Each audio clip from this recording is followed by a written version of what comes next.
भारतीय जनता पार्टीचे राष्ट्रीय प्रवक्ते डॉक्टर सुधांशु त्रिवेदी हांणी आज 27 मे 2026 दिसा नवी दिल्लीतल्या भाजप मुख्यालयांत एका खाशेल्या आणि महत्वाच्या प्रश्नाचेर पत्रकार परिषद घेतली। को देने के बाद भी जनता के द्वारा किसी भी प्रकार का जन समर्थन न प्राप्त करने के बाद आज सर्वोच्च न्यायालय ने एसआईआर स्पेशल इंटेंसिव रिवीजन यानी विशेष गहन पुनरीक्षण की प्रक्रिया को पूर्णतः संविधान सम्मत सिद्ध कर दिया है, स्वीकार कर दिया है। मुझे लगता है कि राजनीतिक पराजय के बाद और देश में अराजकता अव्यवस्था उत्पन्न करने की नैतिक पराजय के बाद अब यह विपक्ष और विशेषकर कांग्रेस पार्टी की संवैधानिक धरातल पर भी यह पराजय हुई है। अर्थात हम स्पष्ट रूप से कह सकते हैं कि लोकतंत्र की समस्त संस्थाओं को अपनी अकर्मण्यता को ढकने के लिए, अपनी राजनैतिक अक्षमता को ढकने के लिए आरोपित करने, लांछित करने के सभी कुप्रयास आज सर्वोच्च न्यायालय के धरातल पर निष्फल और निष्प्रभावी सिद्ध हुए हैं। इसलिए यह कांग्रेस की एक पूर्ण पराजय है, जो नैतिक, राजनैतिक और संवैधानिक तीनों आयामों पर कांग्रेस और विपक्ष ध्वस्त हो गया है। After a decisive and massive defeat in Bihar and West Bengal and after their nefarious design to instigate anarchy in the country and getting no response, so that was a moral defeat. Now on the floor of the Supreme Court, there is a complete rejection by Supreme Court on their plea on SIR. Now this can be termed as the constitutional defeat. So I can say that after this judgment of Supreme Court, the complete defeat of opposition, Congress party in particular, and Mr. Rahul Gandhi in particular has been summarized as PCM, political, constitutional and moral defeat. सबसे पहले हम संवैधानिक दृष्टि से कहेंगे तो बहुत स्पष्ट रूप से न्यायालय ने यह कहा है कि SIR exercise is not in conflict the representation of people's act and 1960 rules and it doesn't detract from the constitutional imperative of free and fair election. न्यायालय ने और भी आगे स्पष्ट रूप से कहा है कि एसआईआर के माध्यम से जिस उद्देश्य को प्राप्त करने की कोशिश की जा रही थी, उसका स्वतंत्र और निष्पक्ष चुनाव सुनिश्चित करने के संवैधानिक लक्ष्य के साथ सीधा संबंध है। इसका मतलब फ्री एंड फेयर इलेक्शंस को इंश्योर करने के लिए it was very much required. तो जो उनका मूल आधार था वह पूरी तरीके से ध्वस्त हो गया।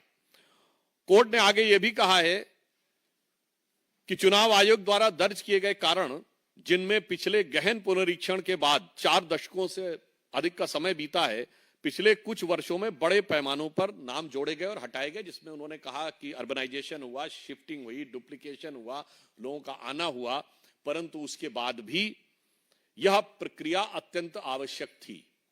अतः सर्वोच्च न्यायालय ने इसको संविधान सम्मत माना है और चुनाव आयोग के अधिकार के अंतर्गत माना है और निष्पक्ष और पारदर्शी चुनाव की प्रक्रिया के लिए आवश्यक माना है। तो हम ये कह सकते हैं कि इंडी गठबंधन, जो सनातन धर्म विध्वंसक और घुसपैठिया संरक्षक है, उसका वास्तविक चरित्र आज उठकर सामने आ गया है। On the political ground I would like to ask, ये लोग क्या आपको कोई मेहनत करते हुए दिखाई पड़ते हैं? गृह मंत्री अमित शाह जी ने कहा कि मैं 25 दिन लगातार बंगाल में रहूंगा। राहुल गांधी जी कहां थे बंगाल में? चलिए, आप कह सकते हैं कि बंगाल में हम बहुत मेन क्लेमेंट नहीं थे, तो असम में तो आप मुख्य विपक्षी दल थे, कितने दिन रहे विपक्ष में वहां असम में जाकर? उसकी बजाय कहीं कार निकोबार में घूम रहे थे, कहीं वियतनाम में घूम रहे थे। मैं पूछना चाहता हूं ये बात नैतिक और राजनीतिक आधार पे।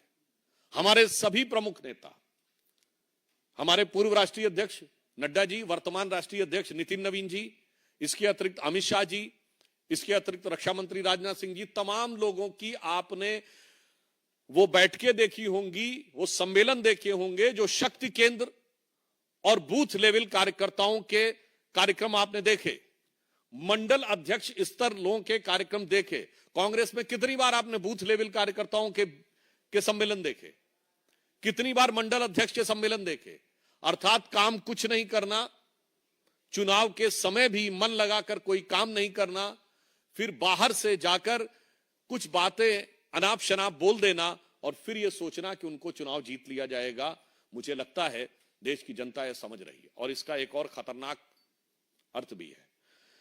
यह विषय सिर्फ यह नहीं है कि एसआईआर पे आरोप निराधार सिद्ध हुआ, विषय उससे ज्यादा गंभीर है।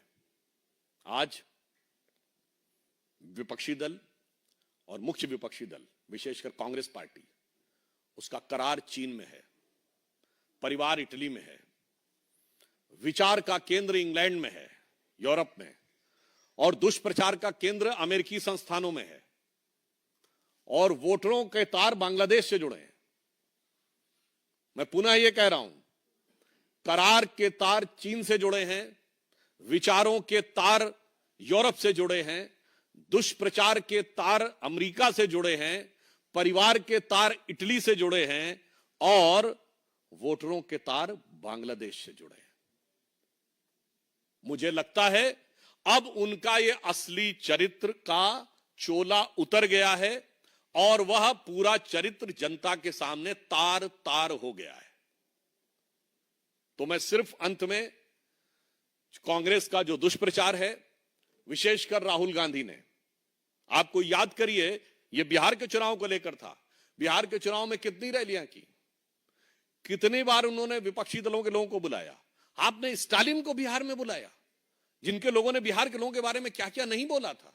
आपने उन रेवंत रेड्डी को बुलाया, जिन्होंने बिहार के डीएनए के बारे में क्या क्या नहीं बोला था, और उसके बाद हार का ठीकरा फोड़ दिया चुनाव आयोग पे। तो इसलिए मैं कांग्रेस पार्टी को और विशेषकर राहुल गांधी जी को कहना चाहूंगा, इस निर्णय के बाद उन्हें इंट्रोस्पेक्शन करना चाहिए और अपशब्दों की भाषा छोड़नी चाहिए। अपनी विदेश यात्राओं के भुगतान संतुलन में फंसकर जो मानसिक संतुलन खो बैठे हैं, उस संतुलन को पुनर्स्थापित करने का प्रयास करना चाहिए। तो मैं उनके लिए कहना चाहूंगा इस निर्णय के बाद कि वो पैरवी तो झूठ की करता चला गया, बस उसका चेहरा उतरता चला गया। वो पैरवी तो झूठ की करता चला गया, बस उसका चेहरा उतरता चला गया। रंगत समझ में आई मगर आई देर से, कच्चा था बहुत रंग उतरता चला गया। धन्यवाद। कुछ सवाल आपकी तरफ से होंगे?